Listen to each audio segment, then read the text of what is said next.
Sweet. Huck It. Here we go. Well, this is going to be the very first episode of Huck It because Emily and I ended up being on your first episode. Yeah. So here we are. Caleb Auman, dear friend of mine for, A while, man. A while, like 20 plus years. 5 years. Yeah, isn't that crazy? Man, time flies.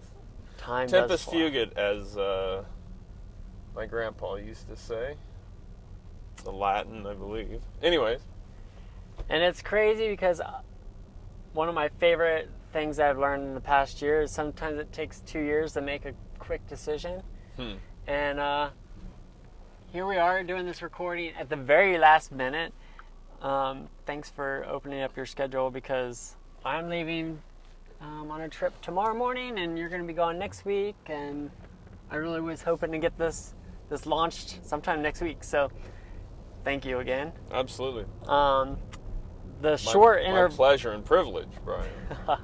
The short introduction of Caleb is Caleb and his wife Brittany. We all went to high school together, but Caleb and Brittany have built and are building Auman Landscape and environmental, and there's other branches to it, I know, but based in Carroll, Ohio. And you also are rocking, I just checked, you just released episode 569 of Kid Contractor. Yeah. Kudos to that. It's wild. That's going to be, for you driving around, that's going to be quite an expenditure to always be on the road. You're going to have to factor in cost of tires and mileage and everything. Perfect. When you get to 600 episodes. Well, and that's like one thing that I'm hoping to do is like use the car thing in a way that I can maybe get some sponsorship and drive some cool. Brian, I think that's a great. I think that's a great thing. I mean, Jay Leno, I think, did something similar to this, didn't he? Had a car. He had a show they record. I think Seinfeld film with Jerry. Yeah, right. Well, Jerry and I are on a first name basis. Oh, yeah, Jerry. But yeah, with Seinfeld, I think they were doing a show like while they're driving around with cars or something. I don't remember, but I think this is great. Brittany and I, when we do our podcast, when we're traveling somewhere, her and I will do a road show, but our podcast isn't revolving around the whole concept you've got here, which is always something I always have admired of you. You always come up with neat things and ideas and outside the box stuff. So best of luck, my guy. Well, it's interesting because we're like the yin and the yang to this whole way of thinking. Like I am like horrible at trying to be a perfectionist. Where like you, true to the name of the podcast, just hucked it. Like you a lot of things, just go for it and do like really cool shit in a way where I'm like, how in the world, like, dude, how? Like, how do you have enough time in the day for that? Like, you have 3 kids, you have a lot going on, and you balance it all really well. One of the reasons why I wanted to do this in the car is like the whole metaphor and conceptual side of like choosing which like road to go down because there's so many options. So I guess maybe that's a good place to start. Like you started mowing grass and doing the landscape stuff when you were how old? I started just my lawn business when I was 17? No. When I was 16, I had just got my license. And in the fall, and was working for my friend's dad's company at the time, like for one fall, and decided I wanted to start my own company, and then I just started a mowing business, whatever. And I did that for 2 years through high school, and then I started realizing I wanted to get more into like construction and landscape construction, environmental construction. And so I went to school at Columbus State Community College in a landscape design build program. Absolutely ate that up. I loved it, and from there wanted to be like big time contractor and big time landscape designer and all this stuff. And so we were on a long journey from there, trying to get to that. Although we haven't made it to big time contractor, but we're doing some cool stuff at the moment, so that's pretty cool. And how in the world do you like balance out all the things that you're doing, all the projects with, like, I don't understand how you do all of it. Well, here's one difference of like, be it content you put out, art you put out, Brian, product you put out, like you go back and I look in your portfolio of work or product or anything you've put out ever is, now I would say without flaw. It is literally as close to perfect probably as something can be. And like, so you have like this amazing bank of work to look back on of whatever you've done. And again, in the Huck It fashion, we'll come up with an idea and we'll just throw it out. Like we MVP it as minimum viable product, right? Like we'll just throw that thing out to see if, we'll throw the hook on the worm out there just see if anything bites. And so like when I look back in like some of my own podcasts, my social media content, or whatever we tackle, there's stuff in there you can be like, yeah, that was like definitely our first stab at that, you know what I mean? And so that is a price you pay, right? You risk like, and believe me, I still suffer from like a ton of like analysis paralysis and things, but that is one thing. I mean, we throw a lot of spaghetti on the wall, and at the same time, like we also have gone in phases of that too. And Brittany and I have like decided to rein that in a little bit because it got a little out of hand for a while where we were really taking on way too much stuff. And how did you know you had to rein it in? Just because everything else suffered. Friendships, our own marriage, which is the most important thing. I mean, we just had no time for anyone or anything. Yeah. And so, like, time with our own family and stuff like that. So we just decided we need to focus a little more. So, because we also run a marriage conference.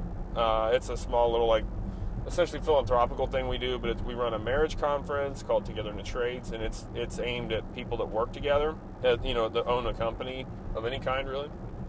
And then we have a training platform called Hardscape Academy, which does like online training for people to learn how to install hardscape, like pavers and retaining walls and stuff like that the proper way. Then we run our landscape design build company, and we've got a great team there that helps us keep that running while we do all this. But also too, like as we've gotten older, we've gotten a lot better about systematizing a lot of stuff, and again, having good people around us to help further what we're all trying to create together. So that being said, excuse me, wow, that came out of nowhere.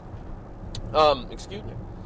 But dude, it all comes at a cost. So like something suffers, something gains. So like at times where our company, where like our content we're putting out, or the conferences, or I'm going to do like speaking engagements, which I do not enjoy doing. I keep getting asked to do speaking engagements, and I don't like doing that stuff. Sure, you haven't quite mastered the no? No, I'm terrible at saying no. I'm doing a speaking thing Thursday night, and it's like, why didn't I turn this down? Like, I don't enjoy doing this at all. But then you get like good feedback, and you're like, it's the drug, right? And so, and you get good feedback of like, hey, it's not just you were awesome or that was great. Like, hey, what you shared helped me like through a tough point. Or like when I share in our podcast or our stories or whatever about like how I bankrupted my first company, like, and this is what you should do to avoid that, and these are the things to watch out for, those pitfalls. And then you get people like years after that message you and say, hey, like, I appreciate you sharing what you shared, because who wants to admit that stuff? No, I don't want to tell people openly, like, hey, I'm so financially inept, I went bankrupt at one point. Like, I don't want to share that, but I feel I don't know, I feel that's my thing. That's like one of my purpose in life to do. And so then you get messages from people that are going down like a bad road financially or business-wise, and then they tell you like, hey, that really helped me get through something. Because the thing with all that stuff is, and what I've realized, like, everybody thinks they're alone in everything or anything they're going through. And so, like, if I can share something that when I was going through it, I thought I was alone in, Of like, nobody's as dumb as I am, like, when it comes to making like this crazy financial mistakes or whatever.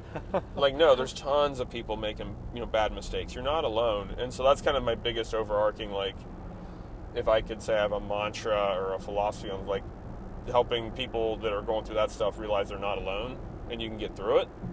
And so anyway, so that helps drive, like, doing all this freaking stuff that we do.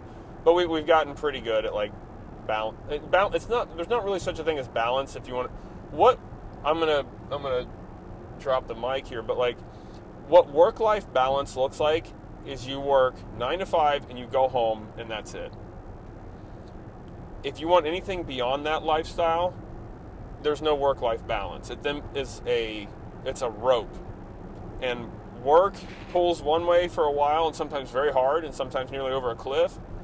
And then life can pull back the other way, and I'm talking like good stuff, like pulls back the other way. And so it's kind of like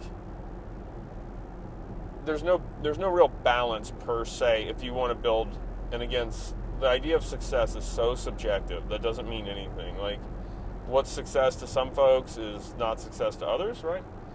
And so, like, what we want to achieve is going to require a lot of work, and to us that's worth it. So yeah, so I don't know, I went a long ways around there, Brian. Yeah, and there's like several things in there that like really interesting to me. Can I add one thing? And so I got lost in my own point, but like that's the thing, like something suffers, something gains. So like times when like we're producing a lot of content, we're going to all these conferences, we're doing all this stuff, like our company begins to struggle or suffer, right? And like over the last 2 years, I've decided to focus more on the company and make our content more auxiliary to that, and so now the company's doing the best it's ever done, and our content doesn't struggle necessarily, but it's just changed maybe how it looks and how it comes across, I don't know. But again, something suffers, something gains. So it's not like the Bible says you can't serve two masters, right? This is a great example of it. I hear people like, man, I need to start like a social media channel. And, my first thing is just why, and maybe not. No, it's, be careful, So anyways, okay, there we go. That was my thought there. Gosh, there's a lot of different things in what you just shared. Well, one thing that I just want to double click on for a second is like the financial bit of like where you went with, you said you bankrupted a company and helping other people through those times. Like, I mean, Emily and I have been going through, I've shared with you, like really tough time finances in our business, and it's crazy because it doesn't happen like overnight. It happens over time, and you get deeper and deeper in a hole. And yeah, like finding people who have gone through a similar situation or have survived a similar situation is super powerful. But as far as like sharing and like, one of the things I think that will come up a lot in this podcast is like being authentic and not being afraid to just like be real with people. And I love that about your podcast. I like every single episode I've ever listened to. I don't have to know you to know you're being authentic about what you're sharing, and so I really appreciate that. That's something I hope to do with this, because again, I mean, I think you told me that story of you were like you were at a conference and ready to stop social media, and then immediately someone came up and said, "Thank you so much." Yeah, we were at a conference, a really great like mastermind session thing, and we've got some pretty ambitious goals for the company moving forward. And I was thinking like, man, I think I'm going to hang up, like, especially if we were to lose like our podcast sponsor or something. Like, I was like, I think we'll hang it up if that's the case. Like, I need to focus on the company. It's what really benefits our family the most and our team and all that. And I'm like, I think if that happens, or maybe even not, I think maybe we'll hang it up. And then like literally finishing that thought, we go to break in the event, and a guy comes up to me and says, "Hey man, I really appreciate the stuff you've been putting out. It's really helped me a lot." And it's like, what the heck, you know, what the heck, God? You know, here I was just saying I'm going to give this up, and then you do this. Like, is that my sign to not stop this stuff? And by the way, I say all this stuff with the utmost humility, because it's like absurd that we've got even a platform or anything like that, and like it's just so strange. And it's never my intent to build like a little following that we did or whatever.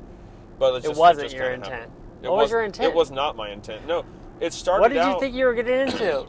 Well, I know, and it's your fault because you're the person that started me on Instagram. You're like, have you heard of this thing called Instagram? So it's your fault, Brian, if you come to think of it. And if I've learned anything about life and being successful, it's blame everyone else for everything. So don't take responsibility for anything. But I'll take the blame for that one. Well, like in college, our professors used to tell us, like, you need to journal like your landscaping career and journey like your life, or journal your life and all that kind of stuff. And I was of the wrong mindset at the time. Like, I've had many wrong mindsets, but like I was like, journaling, that's dumb. I don't need to journal, you know, whatever. Like, no, I'm not gonna do that. And then like Snapchat, I get a Snapchat account, and this was 2016, 2015. I have no idea. And I'd already made an Instagram account at that point too. I actually think that when you had your first house that you bought, and we did all that painting and stuff. Yeah. I think that was the year, whatever that was, I got my first Instagram account. Whatever. 13. When? 2013. 13? Oh my gosh. So I think it was when I first got Instagram, but whatever. But I like got Snapchat, and I didn't quite understand it, but I like started like doing snaps, and I'm like, hey, this shrub has scale on it, woolly scale. This is how you should treat with that with like dormant horticulture oils. And I started just like sharing stuff that I knew about, and it was the dorkiest stuff. Like, hey, these pavers are settling because they got, bad subsoil compaction here or whatever. And I was just journaling like my observations of the landscape world. And like, oh, like, hey, look at these European hornbeams. They have like perfect form or whatever. And like I just started, and so like people started, that resonated with a faction of people, and it started growing, and then it started growing some more.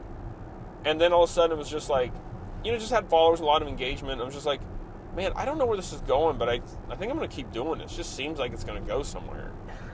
And I mean, we had, and it was just a strange thing. And it was the same thing, like, oh man, I didn't know that. It's just like, and you're like, what bigger high is there than like, dude, you helped me?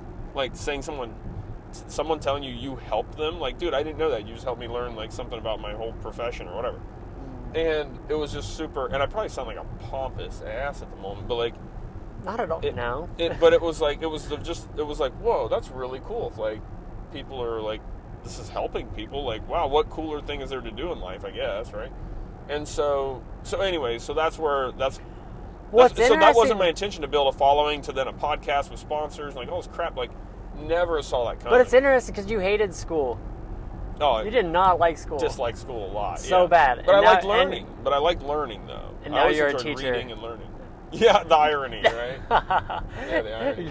You're making your own academies and the irony bringing people together through conferences and podcasts and educating people about your life experience. And dude, fate is an odd fellow, man. And like, but I mean, I don't know, dude. And look what you've done. You've done some amazing things, like, and you still continue to do amazing things. And I know you're going to do more amazing things. So like, it's just fate's weird, dude. Like, and you were probably always on that trajectory. I think my trajectory changed somehow, but like, it's just, dude, who would have thought, like, you've got art, like, all over the world and the UN and all sorts of crazy stuff. Like, who would have, did you see that coming? Like, did you see building a company that had like 8 statewide locations or something like that? Did you ever see that coming? Thank you for finally doing your windows. I was like, I can't even see out the thing. Your driving's fine, but geez, watch the window. I didn't want to make a noise. So much sawdust, oh my lord. Oh yeah, it is strange the path that life takes us down, and yeah. I don't. Well, you've done speaking engagement in Japan, for heaven's sake, like, yeah, like in all sorts of places. Yeah, life is wild. Who saw that coming? I'm waiting for one of those big moments to happen in my life now, but this is it. I think like just being in the car, finally getting to talk with you, and hopefully probably releasing this next week. I'm like so excited about it. Yeah, that's very cool. Available on all platforms everywhere, I'm presuming, yeah, right? Everywhere. All right. So So how, like, what tools and resources do you use? Like, because your life seems like it changes like rapidly with all those projects that you have going on and the goals that you have. I mean, we could dive into like where you want your company to go, where you want all the projects you're working on to go, but like what are you using to like stay grounded and like on the right track? What's that look for you? Like what kind of tools? So I guess first and foremost, I don't really know where you want me to go with that question, but like exactly, but like I've been really big on coaches and mentors. I've been trying to read a ton. I've been trying to. And how do you find like if someone's a good coach or a good mentor, like what does that look like for you? How do you find those people? So like the old saying, I forget who it was, but like the harder I work, the luckier I get. You know, like there are things like, again, a few of the people I have, actually so many of the people I have in my life that are absolutely incredible, are because of like the social media connections. You know, I've made it just like so, but it's like anything, like just you know, you go to conferences and you're just working hard and you're trying to learn and you just make all these, dude, you just keep working. Like, you know, the Bible, you know, says like, you know, look at the bird on the limb, you know, do you think he worries about what, you know, if he's going to get a worm that day or whatever, and all that, and so in other words, the lesson is like, you know, don't worry, the Lord will provide, kind of thing, right? Yeah. And it's like, and I thought about that a lot, and it's like, well, yeah, but you just can't sit still and a worm going to come to you. Like, that bird's still got to leave the roost and go hunt worms, right? Or bugs or whatever he eats, seeds or whatever. And so, like, so far as I can tell, like, the people that have really amazing relationships or, like, contacts or whatever just work a ton. And one of their blessings is they love it. They don't care. Like, work doesn't bother them, right? And so they have, like, amazing people around them because they all kind of gravitate somewhat to each other. And I think, like anything, when you see somebody like working really hard to make an improvement in their life, be it, I don't care if it's at the gym or like it, you know, in business or at a church or in art, you know, whatever you've done, you know, you've taught students before, and you can tell which ones are like probably going to go somewhere, right? That starts to show itself, like, with the talent and effort. Now, you still have you can still have the head trash of like, well, I'm not any good, or my work's not any good, or whatever. Like, that's a whole nother conversation. But like, you can still tell, like, the work ethic and the drive. It's not even work ethic; it's just the drive. People, you know, you can just tell, like, dude, they're going to do something someday. They're going to do something pretty amazing because they just don't stop working. So, and like, hopefully evolving with their work too. You got to evolve too. You can't just like. And that's where like a good coach or mentor like can help you identify like things that maybe you're not seeing yourself. Is that how you use your coaches and mentors? Yeah, I think so. Just like, oh gosh, there's so much to unpack there. But like, and just like not being like to find a coach or a mentor is like, you know, just working a lot and working on your craft or whatever that is. But then also it's like, you know, asking questions to people that are where you want to be, right? So, you know, so like, you know, hey, I mean, it can be pretty blunt. If you need me to hold something or bring it up to you there with Brian on his mobile studio there. But like, I don't know, I'd say we've lucked into like some amazing, you know, some amazing people in our lives that we've learned so much from, and we've just been super fortunate and blessed in that regard. But like, if I was sitting home playing video games, and like that, and now you can actually make a living playing video games with all the irony in the world, but again, the same thing applies. Like, if that's what you pour everything you have into, like, and you have the right mindset of asking questions of how to get better, or like, hey, how did you acquire, you know, rental properties, or how did you master this or that? Like, the right people will want to share with you.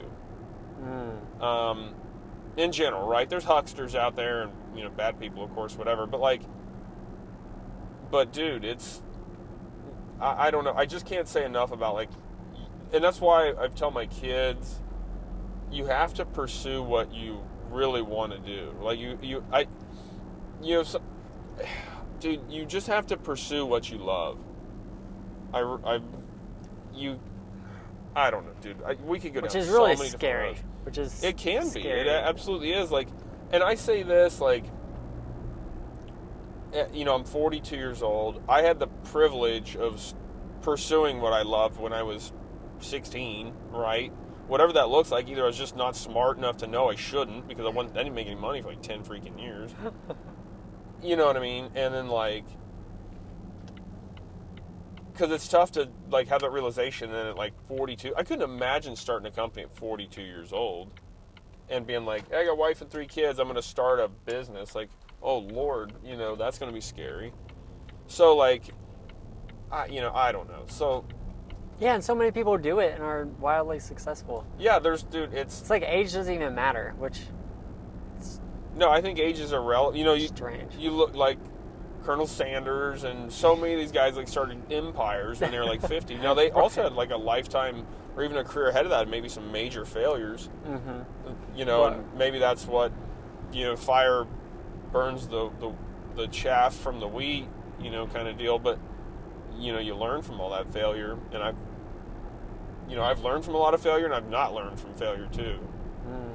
But the mentor thing's a big deal, and it just comes down to surrounding yourself with good people and just trying to gravitate to good people and just trying to grow. And it's such a big deal. But, like, tools that I use, I'm trying to read a lot, and I'm just trying to listen and just. Are you actually reading, or are you listening to audible books, I'm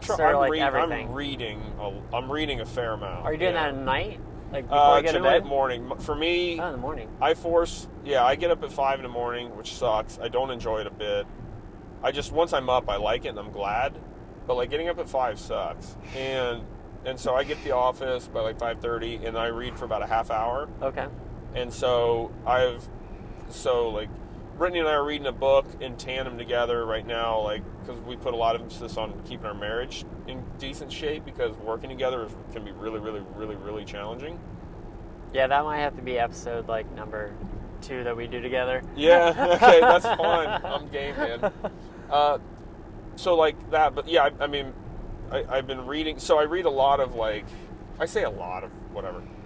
I'm just trying to read a lot, man. I don't know. There's just, I've been reading some books around Stoicism. I try to read the book of Proverbs every so often, and Psalms, and business books, and then I listen to a ton of podcasts, and I'm just a dork, man. See, that's the thing. I never liked school because I didn't like the structure of it, and I felt like we wasted a lot of time there. But I loved learning. Like, I love learning, and I love knowing how things work and stuff. So, like, whatever. I don't know, Brian. Now, like, when you read, are you, like, taking notes? Are you, like, highlighting a lot and going back? Do you, like, have a journal that you're putting all these thoughts in, or do you just read straight and don't? Yeah, there are times there are some books I will highlight a lot of stuff, and underline and stuff like that, and even make compilations of some information from it. So I was always worried. Like, I read some books that were so good. I'm like, man, I'm so scared. All this information is so good and valuable. I'm so scared I'm not going to retain it. And the truth is, you're not going to retain all of it. But the more I read, the more I've learned. Like, it's somehow, I feel like it's all just compounding somehow, in some way. You know what I mean? And so, yeah, I was afraid. I'm like, dude, I'm doing all this reading, and I remember, like, 2 things from each book. But now that I've been doing this for, like, a year and a half or 2, or I don't even know how long, like my regular reading thing now. So before that, I read like a book a year. Now I'm reading 2 or 3 books a year at least, and then all that. So, but it seems like it's really building up and piling up, which is pretty cool. Like, and again, and it's not that I even know anything. I just am learning what I'm learning the most is that, like, I don't know anything. That's what I'm learning. That reminds me of, I don't know Ray a damn thing. Dalio, that guy? Yes, I really enjoy the first Ray line Dalio. of his book's like, I don't know shit. Like, yeah. The first line, and he's built a multi-billion Nobody knows dollar... anything, I think, is... Or no, that was one of the stock trader guy I follow. Yeah, nobody knows anything is his quote at the end of the day. But yeah, it's exactly it. And, like, yeah, Ray Dalio is a genius, my gosh. And, man, I get so excited talking about this stuff. I just love it. I'm, like, giddy over here. But, well, it's interesting, too, because, like, the opportunity to talk about these things doesn't present itself very often. Right. I mean, I'm, like, very blessed to have several people in my life, including yourself, of, like, people that are in a similar situation of trying to build their life from where it is now to where they want it to go, which is so fun. Yeah. To, like, do that with other people. It's great getting together with, like, like-minded people, right? And, like, evolving with people together. And, yeah, man, it's the greatest. I mean, it doesn't matter what you're doing. It's just if you're with people that enjoy what they're doing, that's awesome. Someone I read or saw a recommendation that they're like, you should just listen to all your Audible books and podcasts at 1.5, because you might not think you're going to retain all the information, but actually, like, you're getting the same amount at listening to it. Right. Yeah, I have tried that. I can't make it enjoyable. It's not enjoyable to listen to, like a Dan Carlin Hardcore History podcast at 1.5. I don't enjoy it that way. Or even a business podcast, I can't consume content that way, because one of the problems is, like, it's why I can't listen. Like, I can't have a podcast on in the background while I try to work, because I have to hang on every word. Like, I've got to listen to just if I've got music on, it's just got to be ambient, like techno or house or just like beats or even jazz or rhythm and blues, like whatever. I can't even have, like, country music I like old country music in the back, because I just listen to the words and I think about the words too much and I get distracted. So, like, when I listen to a podcast or read, like, I've got to focus and read every daggone word. It sucks. Well, to pivot just a little bit, so what you do for people is take their vision of what they want, mostly in their backyards or around their home, but also for businesses, and translate that in a way that builds a space and a place that they can enjoy family, friends, business, contact meetings. Like, can you talk a little bit about your process of, I mean, we've talked about it a lot, but, like, on here, I'd like the process of listening to people and translating what they want out of a space. Because for me, going to your shop, going to your home, like, you are one of those people that can see it and make it happen, translate it from, like, nothing, a blank room, to something that is great. It makes a space where you want to be. So can you talk a little bit about that? So again, on, like, the personal development thing, like, which I've gotten huge into, of, like, just trying to be, and this sounds so arrogant or heady or whatever, but, like, I'm just trying to optimize myself as best my simple brain will allow me. And so, like, I've taken, like, last year I was in a sales coaching thing all summer, and learned, like, better communication and better listening. And so, like, if you're in business or life in general, like, you've got to be a problem solver in business, right? And so, like, what we learned is, like, people call us with problems, and we're here to fix it. And we have to listen for what their problems are and understand how to get the problem out of them, to understand what their problem is, and then we fix that.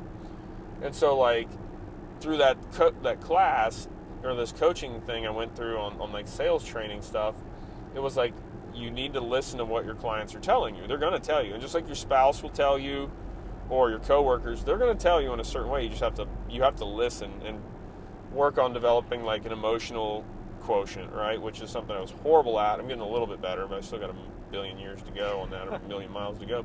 But, like, a good example of this was something like, I had a client, because what we do now is, like, what our company is, a design build based company of we mandate now that, you know, a client pay for a design from us. Like, we'll design their backyard after a meeting. We have a whole process for it. That's a whole thing of like how the whole call goes, how the interview goes, like, and then we tell our clients now, like, this is how we have a process for this, and it helps everyone see the vision of where we're going to take them, right? And then you got the whole, like, a great book called Building a Story Brand.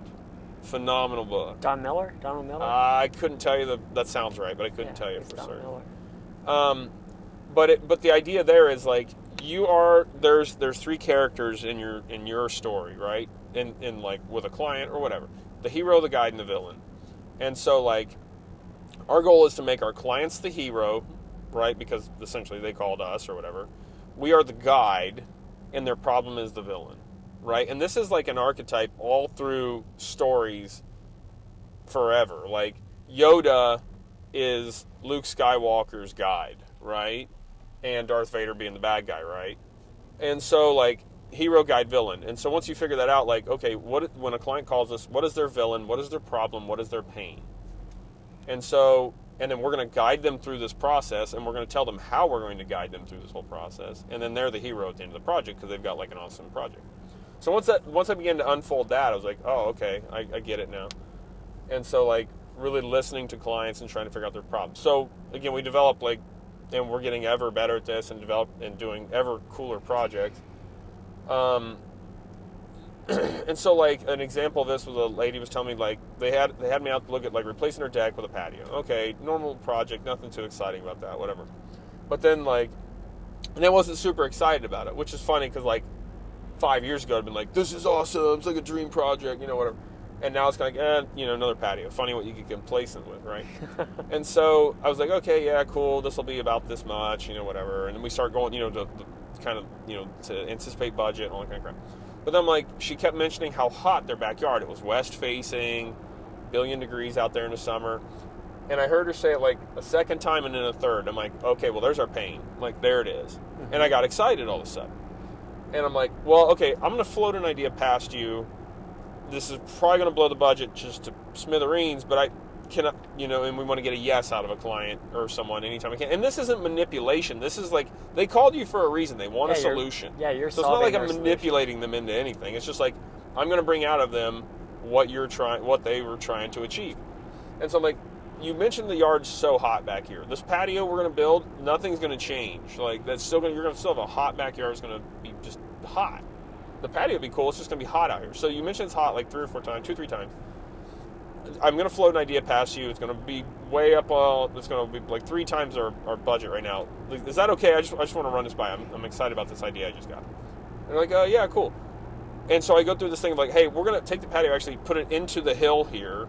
We're going to surround the backside of it with shade trees and some evergreens. And we're going to put a pergola over a smaller patio with a fire pit right in the middle of it, a gas fire pit. It's a vinyl pergola, so we're not worried about catching on fire, folks. Anybody that knows anything about that kind of scenario. Yeah, there's no fire hazard or whatever. But, like, I always have to caveat everything, Brian. I feel like, and that's what social media will do to you. Like, the internet will eat you up and spit you out if there's a single flaw in your project. Yeah. Well, we're flawed people, so don't nitpick us on anything that you say that's wrong. Because I can't remember how much. We're just humans. I can't imagine how much I've misspoke already. But I'm like, okay, so this, and this. Like, this would now be, take this super hot backyard, and it'd be like your little oasis, right? Like, this would be this awesome space. Like, what do you think of that idea? And she's like, oh, because prior to that, I was like, this is going to blow your budget pieces. Can I tell you about this idea I have? So yes. You're becoming a coach or a mentor for the guide.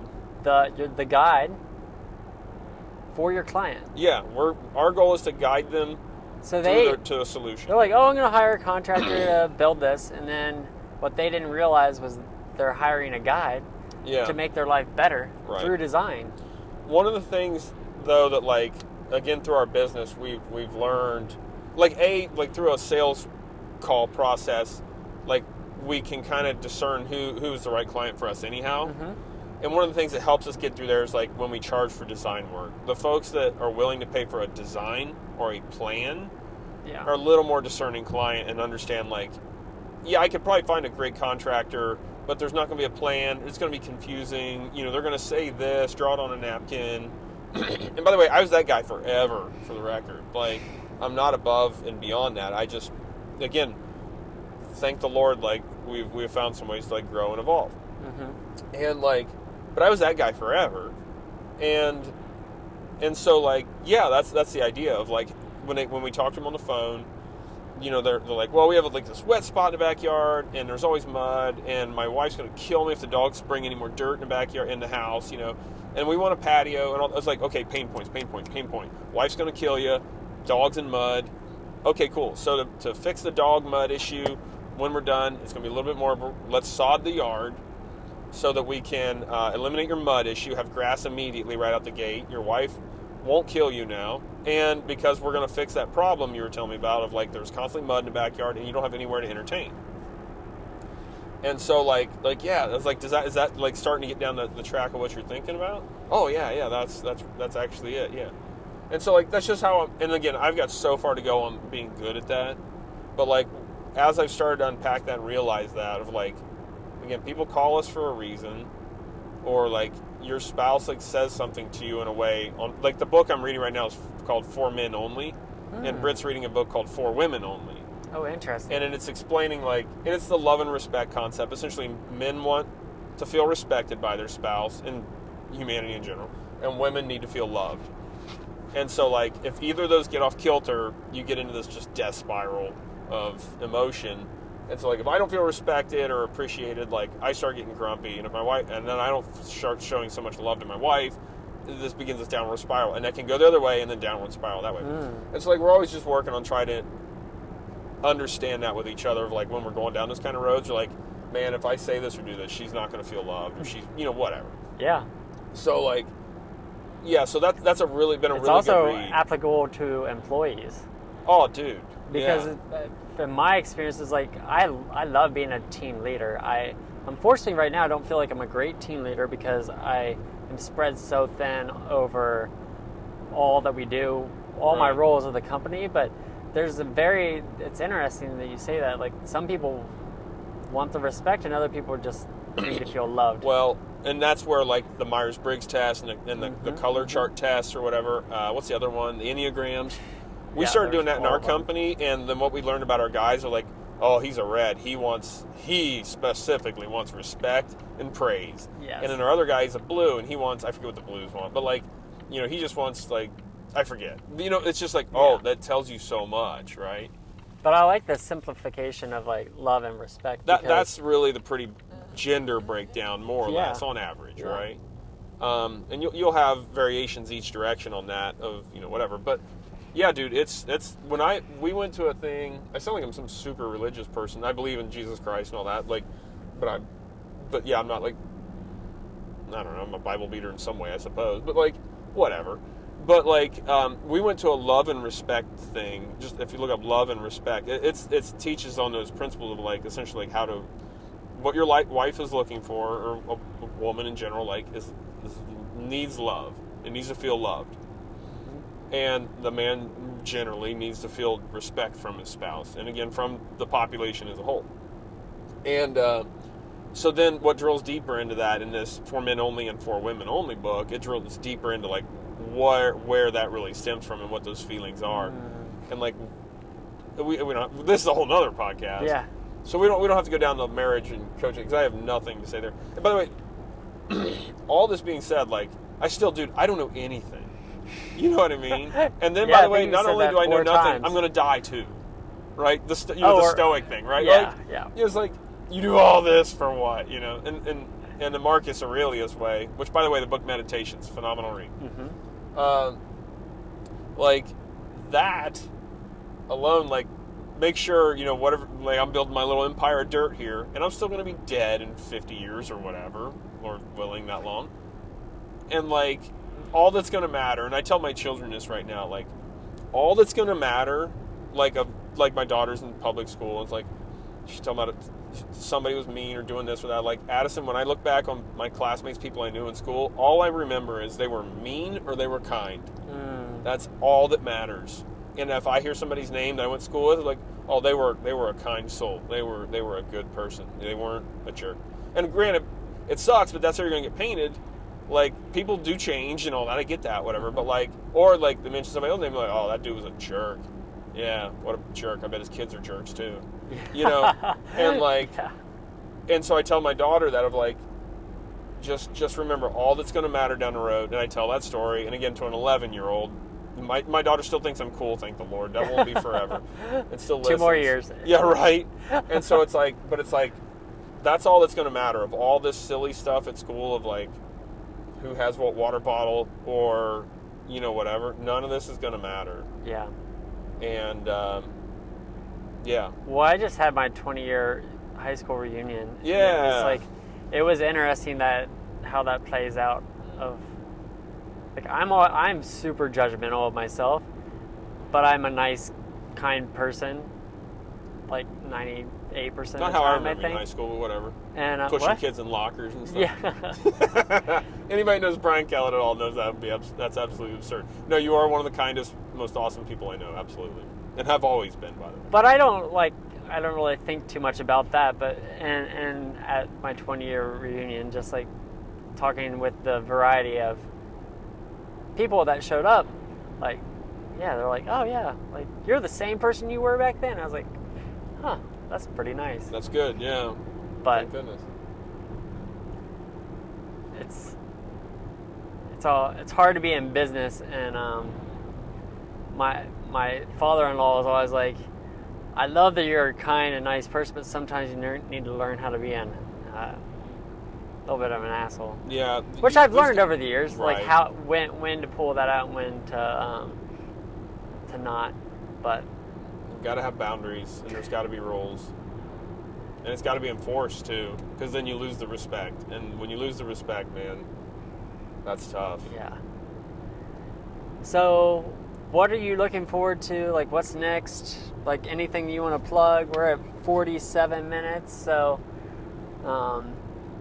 yeah, like, and then I have one more question after that. Okay, well, we can go for as long as you want, Brian. I'm good.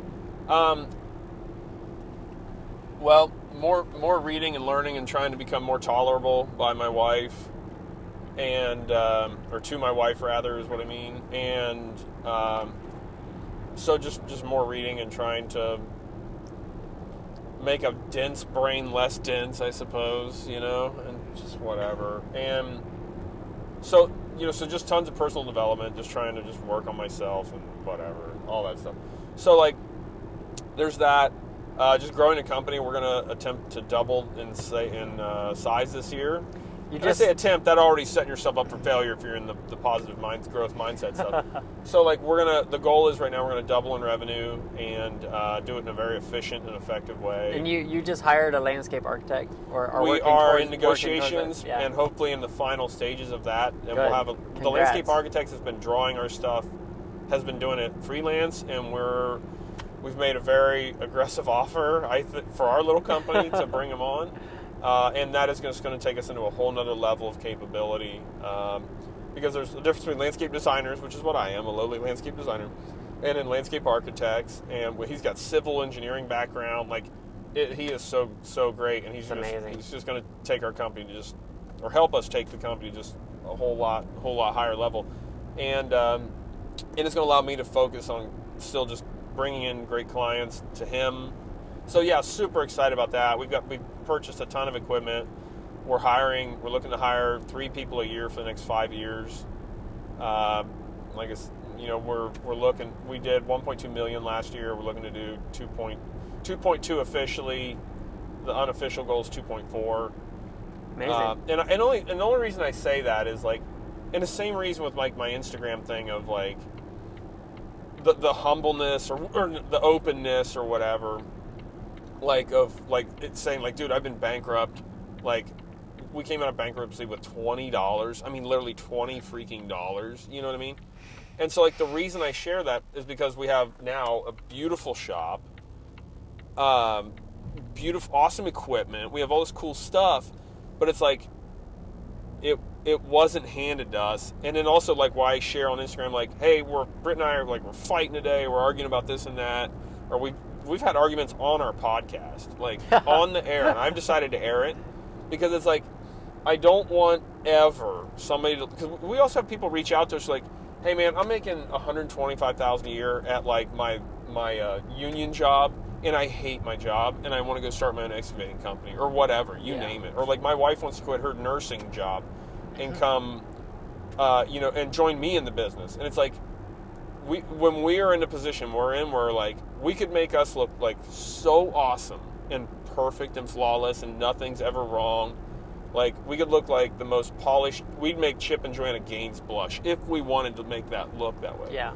But we get asked those questions. It's like, I never want to have that on my conscience of somebody like quitting a 6-figure job to start a business, realizing like, holy crap, this is nightmarish hard. Yeah. Right? And like, I never will be able to sleep at night if we were portraying anything that wasn't like as close to the truth as we can possibly present it, without like totally airing out all our laundry, because then that'd really be ugly, wouldn't it? But it's just like, so like, that's part of our why of like, we have to, Britt and I feel like we have to show like as much hard stuff as we can, because we don't ever want it to look like A, it's easy, or B, it was handed to us, or any of that stuff. So like, all that being said, like, that's why I share like the numbers, because we went from 0 sales. Like, I should have been at this sales point, if I really did things right, 10 years into business minimum, and it's taken me 20 plus. You know what I mean? So like, it takes time, and sometimes it takes time. It takes a lot of time, if you got to learn the hard way like I did. And we still got a long ways to go. I mean, I've got peers that run $10 million companies, $50 million companies. So I get around them and I feel like, man, I freaking suck. Yeah, but like, the numbers part of business is wild, because I know. Well, that's the thing. It doesn't matter, right? Like, again, memento mori. You're gonna die. Well, we're gonna drive by a graveyard here in a few minutes. Like, none of what they did mattered to an extent, right? Like, well, that's a bit it does. No, it does matter, because what you say, what you do today, ripple effects. I do agree with on that. other people. I mean, I guess if you went in a grocery store and you yelled at 10 people, like, that's going to make a difference in their lives, how they might treat other people or for the rest of the day. And I mean, like what you do with spaces, like, the numbers do matter, because the way I see it in our business is like, okay, we had we sold 47,000 plants last year or whatever. Gosh, that's crazy. That's so many plants. It's like, if someone could show us a video of all the ways that impacted people's lives, it makes the fact that we lost $80,000 last year. We literally took out loans to pay ourselves to get through the year. Yeah, been there, done that. I'm not sad about, because every time I work in the store or whatever, I hear people how much it means to them what our business does, and the numbers are a really interesting part of the puzzle, because that's quantitative, and then there's a qualitative, like the stories, the things that, again, you can't measure it, but they're linked together in an interesting way. Yeah, 100%. I think it's hard for me in business talking to people that are all about the numbers. Like, all they want to do is look at your numbers. It's like, well, you're kind of missing the point. So, yeah, there's an element of that I would agree with on the numbers thing, and there's an element like I don't. And one thing too, when I'm talking about the you're going to die thing, and your what you did doesn't matter. When it comes to vanity of like, oh, I drove a Denali HD, that does not freaking matter. But the impact you had on someone of like, he was a kind person, and because he was kind, that motivated me or inspired me to be kind, or whatever, or maybe to be a little more patient with my wife, or like whatever. That stuff is what matters. You're exactly right, Brian. So I want to, for when AI writes our obituaries, because dude, think about this. I have Instagrammed since 2013, almost every day a story on this, minimum like 10 stories almost. And so like, and with your artwork and your posting and stuff, like, and now a podcast too, AI will write obituaries in the future that will be so comprehensive.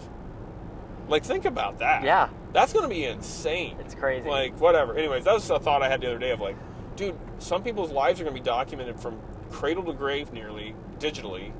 And the obits are going to be lit, as the kids would say. Yeah. Like, dude, that's going to be crazy. Anyways, I digress. Well, and like the way that you can get to know your ancestors in the future will be fascinating. Dude, like, holy. Yeah. I'm so excited, Brian. Sorry. Go ahead. No. Well, I beg people around us all the time of like there's a barn builder by us. Like, I ask them constantly to be on my show. I'm like, Steve is his name. I'm like, Steve, please be on the show. Like, you see the bank barn over there, it's 200 years old. Wouldn't you love to know his story of, like, his barn building company back then of Fairfield County? Like, I'm begging you, I want to document this. This is going to be way cool when we're dead, man. I'm telling you, this will be amazing. And I can't get people, I got to come up with a better way to spin that vision. Or, like, there's a local construction company, like, and you see, like, on the bridges or on the building, it's got somebody's name of who built it or whatever. And it's like, dude, I would love to know their story, right? Yeah. And I can't convey that to these guys because they think, like, nah, dude, I'm just little me. I don't have this impact. I wouldn't have any impact or anything like that. I got to come up with a better way to, like, convey that sales point. Or maybe you'll probably figure out a smart way to do it. I mean, the interesting thing in my life is, like, it's easy to think that, like, previous generations, maybe that were, like, when I was younger, not anymore. I thought, oh, like, we've got to be smarter than, like, our grandparents or like people that built things 1,000 years ago. It's not true. We have different tools, and that's why I think it's interesting, like, what tools are you digging into? And your answer... Right. After this truck, you're going away, Brian. Like, with, like, reading Marcus Aurelius, and, like... You're still good. Like, You're still good. he wrote that, what? That was 2,000 years ago, nearly. Yeah. So, like, documenting the story of, like, local people, or, you know, like you said, like... Well, human nature it hasn't changed in 2,000 years. If we had the story of the guy who built the buildings in downtown Columbus, that their names on there, that it's just gone. Like, there's so much value to that. Yeah. And I think trying to give a voice to people, like what you're talking about, the barn builder, like, convincing those people that, hey, like, I know you don't love your story or think it's of value. Like, I'm probably going to talk about them in every single episode. Like, we've been hanging out with our neighbors. She's 90 and he's 93. And they think that we're doing them a favor by hanging out with them. And we're like, no. Like, my wife, Emily, and I are just like, no, we want to spend time with you because, A, you're our neighbor. You're right across the street. But, like, you had a really fascinating life. They were business owners as well. Like, he was had his private pilot's license. But no kidding. anyways, cool. Yeah, the Dude, AI business owners side. are some of the coolest people. They have such, like, they have some of the coolest stories. And, like, yeah. Brian, I get so fired up talking about this stuff. I really hope I didn't say anything too ridiculous, but I don't know, man. It's funny, like, until the last, like, for a while I thought I had a pretty good handle on business, and then I started hanging out with a couple people that, like, made me realize, and they did it they didn't do it to bring me down or make me down, but I started realizing, like, oh my gosh, like, I didn't realize how little I knew, and I never thought I was, like, that smart or anything. I never even thought I was smart, but I just started realizing, like, dude, there's still this other chapter in my brain that I haven't unplugged yet, and, like, of just understanding, like, again, like, the emotional quotient stuff, which I've still got forever to go on, of, like, I got to where, like, I never felt like I knew less of all things. You know what I mean? Like, it was almost like it was almost like scary of, like, dude, I've learned so much in the last, like, few times with this, you know, a couple of these individuals of, like, dude, I don't know. I feel like I know less than I did 2 years ago, but it's just like when you've been opened up to, like, a new thing, you're like, oh my gosh, I don't know, man. That's been, like, that was a weird pill for me to swallow, like, a year and a half ago, or 2 years ago. No pressure. Do you want to share any of those people, like, or, like, where, like, how you found them, or dude, again, just through, like, the oddest circumstances, things like, somebody I admire and look up to greatly, Mark Bradley's the founder of a software that we use. One of the smartest people I've ever met.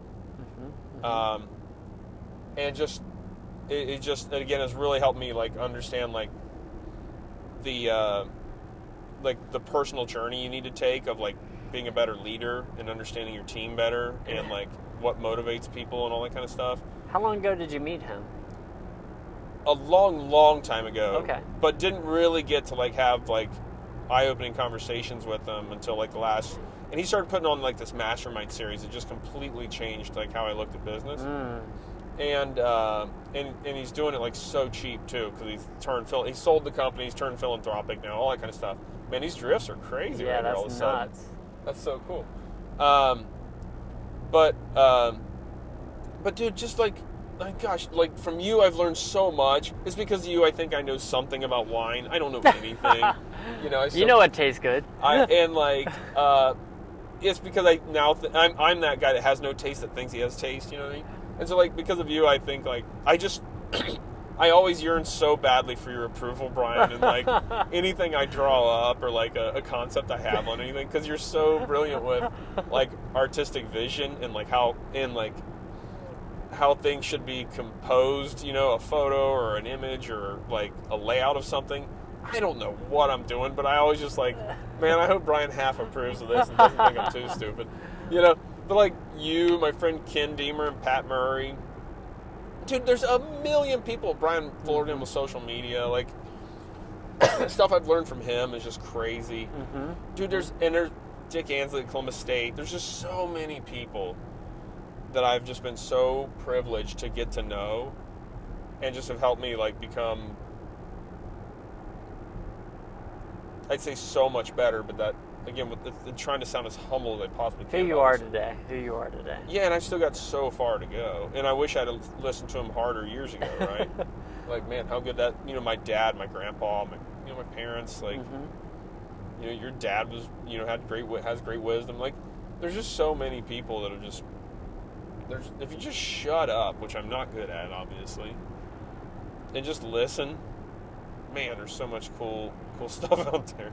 Yeah. I don't know, Brian. I get so freaking high on this stuff. Yeah, it's good stuff. Absolutely. I'll keep going. Well, we'll wrap it up. I do have we have like 10 minutes before we get back to your shop, but sure. The one question, I don't know if I'll maintain this as my last question, but like, what questions do you have for me? Oh my gosh. Ask me a question. Okay, and I don't like to. One of the things about doing this podcast is like I am not like good at just talking. Like that's not one. I'd rather listen than talk. That's why you're so wise, Brian. Well, I'm working on it. So. Okay, I got questions for you. Okay. But first, I also want to say, like, anybody that I didn't list, it's not an intentional omission. There's so many awesome people I'd love to list out, and it just would take me a lifetime to list. Yeah, I'm sorry to put you on the spot with that. Yeah, it's one of those things that's tough, because I've got so many people, like, I learned to ride, like learn to ride horses from, to, like people that are world class in what they do, right? Mm-hmm. People I learned to ride horses from, or, like, ride a mountain bike better, or a BMX bike, or... be a better speaker, or be a better presenter or salesperson, or a better father, or a better husband. Like my wife, gosh, she's freaking smart, and like I've learned a ton from her. So like, I just shudder to think of all the people I miss. I wish I would. I know. It's I'm sorry to put you on the spot. It's okay. No, it's okay, because you could never list everybody, right? Right. So, jeez, Brian.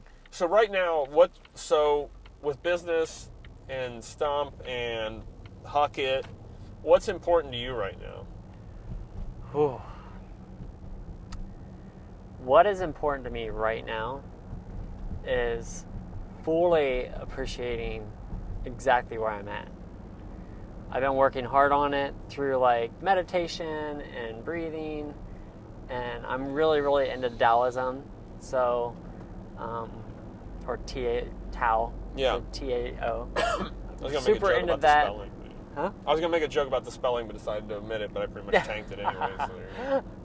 So my whole thing is like, there's so much chaos, and like, the little voice in the back of my head wants to like, it really wants me to think about the bills I need to pay, the things I could be doing better.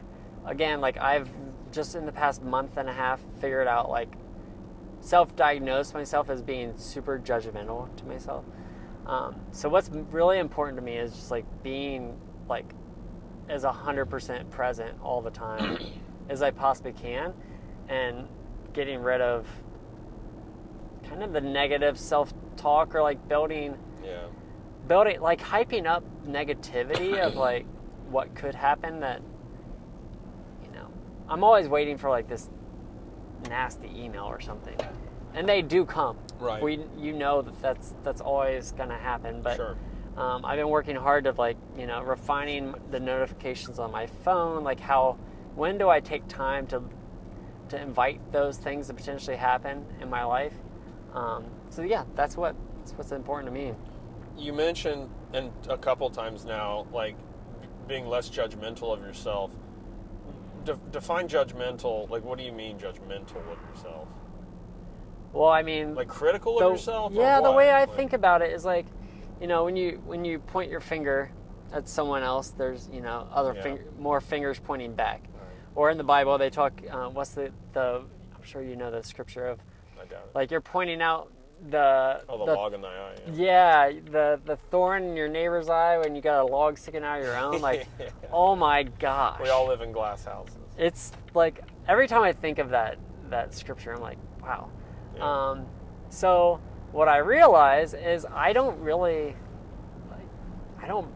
blame and judge other people much at all. Like, I mean, there's no way to get away from 100% not judging people, but when it comes to myself, I mean, if I didn't judge myself so hard, I probably would have launched this podcast like years ago. Like, literally. I mean, you started yours.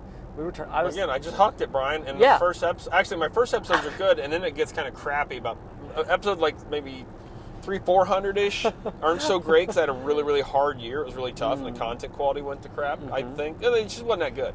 Yeah. But like, and maybe I'm tanking your first episode anyhow. No, like, this is perfect. Exactly what I want it to be. I want to ask too, like, so where's the line between like self-criticism and like, especially as you as an artist, that then drives better art? How do you draw the line between the standard, like having standards for yourself, and not just like destroying yourself to where you don't produce anything at the same time, or like, you know what I mean? Like, how do you begin to juggle that? Because that's something I've gotten better about, of like not being so negative and critical about myself. I'm getting better about it. It's hard. It's really hard. For me, I mean, I think true to, you just said huck it. Like, you just hucked it. Like, there's a certain point when you just gotta let it go and like go for it and make the decision. I think that's, I don't know if I'm answering your question, but like for me, when I'm judging myself and limiting myself by my own perfectionism or whatever it is, like, I am learning that I need to separate the emotions that are attached to that language and just go for it. Like, just, you know, send it. Which is hard. Like, it's so hard when you're unsure, like you feel like maybe you need more information to make the best decision. Like, I know for the past 2 years, gone through a lot of like sleepless nights where I'm just trying to figure out what the right answer is without having all the information that I feel like I need to make that decision. But I just gotta huck it. Which, huck it kind of came from, you know, we grew up riding BMX together, and if I could, I still would go ride some bikes. We should go out on the trail sometime. I got that hand cycle mountain bike. It'd be fun. Say less, as the kids say. Say when, man. We'll do it. But yeah, BMX, like, I think taught me a lot about, again, hucking it, just like dropping in when you feel like it's too tall or too like outside of your comfort zone. So, and yet another, you mentioned there's so much noise and chaos and stuff like that, and this is a conversation too, another one I want to have with you about like brutalist architecture versus like we have. Yeah, you sent me that meme a couple times. Yeah, I really am. Yeah, because I'm like, we will have to have a sit down about that, because I'd really like your take on that, because like, you look at Victorian architecture and stuff like that, and it's complex and beautiful and all that. So well, you know this really, really well. Like, you could do a lot more without regulations, and if the cost of labor wasn't so high, right, and all those things. I think what happened was there's a certain time when there was a lot of immigrants looking for work and people who had amazing skill sets that they learned from being apprentice to masters, and we've lost that somehow through our society and government.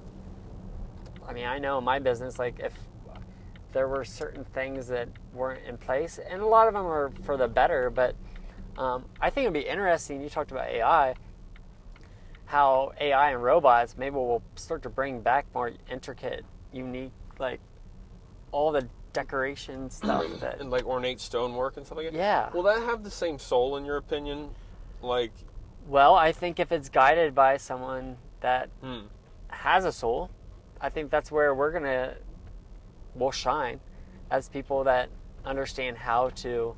I mean, that's like with AI and ChatGPT, you can get some horrible responses, but if a human gives it really good prompts, you can get amazing information out of it. Well, thank you so much for being on here. We're ending at 1 hour and 11 minutes, which is a cool little number to end at. Thanks, Caleb. Brian, dude, it's my pleasure, my honor to be on your show. I hope episode 1. I hope it wasn't too whatever. But yeah, dude, I'll close this with saying still, as always, like, the respect I have for you and your vision and how you can, like, how everything you do put out is always well thought out. That's something I've always seen. To the contrast, like, dude, I will ship some BS out into the world, right? Like, not finished, half-assed done, half-assed thought through, send it out.